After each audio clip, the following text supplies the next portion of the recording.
Welcome to மண்ணை சமையல். இன்னைக்கு நம்ம கிச்சனில் நெத்திலி கருவாடு தொக்கு எப்படி பண்ணுறதுன்னு பார்க்கலாம்.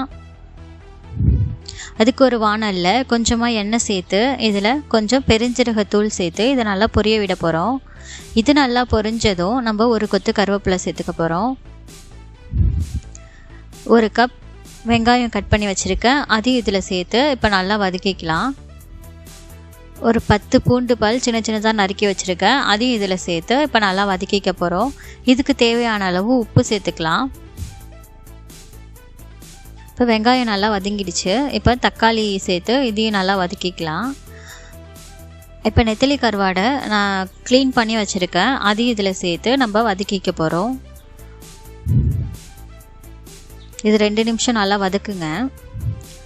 இப்போ கொஞ்சமாக மஞ்சள் தூள், மிளகாய் தூள் சேர்த்து இதை நல்லா வதக்கிக்கலாம்.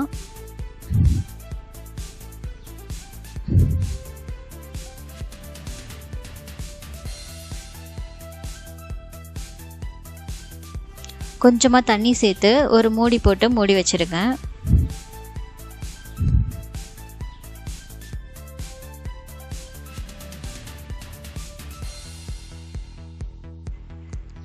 சிம்மில் வச்சிடுங்க. அது ஓரத்தில் எண்ணெய்லாம் பிரிஞ்சு வந்துடும். இப்போ நம்மளோட நெத்திலி கருவாடு தொக்கு சூப்பராக ரெடி ஆகிடுச்சு. இது உங்கள் வீட்லையும் ட்ரை பண்ணி பாருங்கள். இந்த வீடியோ உங்களுக்கு பிடிச்சிருந்தா மறக்காமல் மண்ணை சமையலை சப்ஸ்கிரைப் பண்ணுங்கள். தேங்க்யூ.